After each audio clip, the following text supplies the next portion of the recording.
você aqui comigo outra vez. Estamos falando sobre a unidade da igreja. A unidade que faz a igreja transbordar em poder, em autoridade, em relevância. E a gente vê em Atos capítulo 2, do 41 até o 47, que a igreja mais saudável que já existiu, que permanecia unânime, que permanecia na unidade do Espírito, era uma igreja que aprendia, uma igreja que tinha comunhão entre si, e era uma igreja que era reverente no temor do Senhor. Vemos agora, a partir desse episódio, que era uma igreja que compartilhava. O que é compartilhar? É ter um intenso sentimento de responsabilidade de um para com o outro. Pensa que virtude maravilhosa é ter empatia com os irmãos, empatia com os domésticos da fé, e estar pronto a compartilhar também nas suas necessidades, a ponto de que ninguém tenha falta de coisa alguma.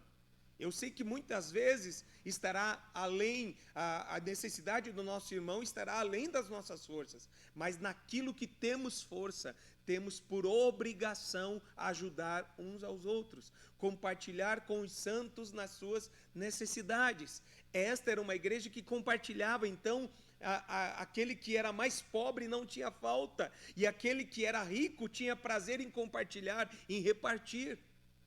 Que isso seja uma realidade na nossa vida, porque eu e você não podemos ser como Caim. Qual foi a palavra que que Caim disse para Deus? Porventura eu sou cuidador do meu irmão, o que eu tenho a ver com meu irmão? Não, isso não vale no cristianismo, isso não vale na igreja do Novo Testamento. Nós precisamos sim estar simpáticos, empáticos e compassivos para aquele que está com necessidades, principalmente os domésticos da fé, que fazem parte da nossa igreja local, que fazem parte do nosso aprisco, e até, por que não dizer, outros. Às vezes ninguém na tua comunidade local precisa, mas na comunidade cristã ao lado talvez está necessitado. Então que nós tenhamos esta consciência como eles tinham. Outro detalhe importante, era uma igreja que, além de aprender, além de ter comunhão, além de ter temor reverente, era uma igreja que compartilhava e era uma igreja que adorava a Deus. Era uma igreja que celebrava, era uma igreja que congregava, tinha prazer de cultuar juntos ao Senhor. E a palavra vai dizer, no templo e nas casas.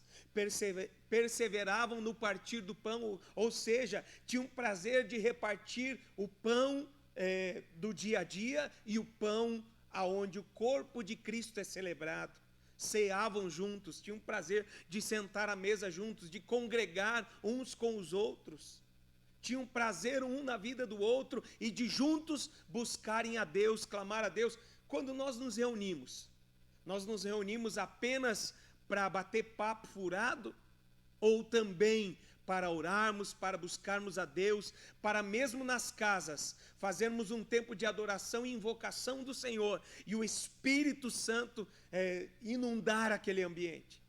Que isso seja uma realidade na nossa vida, que os nossos vizinhos possam ver que nós não somos crentes apenas no templo, mas também a nossa casa é um pedacinho do céu, a nossa casa é uma sede de avivamento, ali tem poder, ali tem graça, ali tem virtude, porque amamos a Deus sobre todas as coisas e temos prazer em andar em unidade com os nossos irmãos. Se a gente olha para Atos capítulo 4, versículo 31, vê que os apóstolos, depois de terem sido enxotados, proibidos de falar do evangelho, eles chegam numa casa, encontram-se com seus irmãos e começam a orar. E o poder de Deus vem de uma maneira tão extraordinária sobre eles, que aquela casa estremece. Que em nome de Jesus, quando nós, nos nossos lares, formos buscar ao Senhor, a nossa casa espiritual estremeça, e todos sejamos cheios do Espírito de Deus, do poder de Deus, e de uma maneira extraordinária, saímos dali avivados, motivados para continuar sendo o que somos nessa terra, embaixadores de Cristo, embaixadores do Evangelho.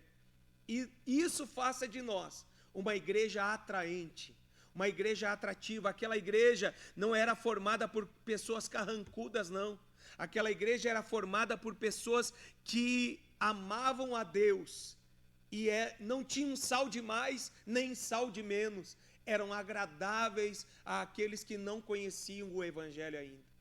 Isso tornou aquela igreja uma igreja atraente. Então Deus ia acrescentando à igreja os que iam sendo salvos. Que nós possamos viver nesta unidade e experimentar também os milagres e o crescimento espiritual e o crescimento numérico da igreja. Em nome de Jesus, que isso seja uma realidade aqui na minha vida, na minha casa, na igreja onde eu sou pastor e também na tua vida, na tua casa e aonde quer que você congregue. Que Deus te abençoe em nome de Jesus. Fica por aqui esta rápida meditação. É claro, não é a mesma coisa uma meditação rápida do que ouvir uma mensagem inspirada pelo Espírito Santo, aonde Deus usa a vida do seu pastor. Então, por isso eu vou dizer para você, não fique vivendo apenas de mensagens pela internet. Procure uma igreja sadia, uma igreja onde a palavra de Cristo é pregada como de fato ela é. E em nome de Jesus, cresça em unidade, cresça em poder, cresça em autoridade, cresça em relevância. Que Deus te abençoe no nome de Jesus e até a próxima, se assim Deus permitir.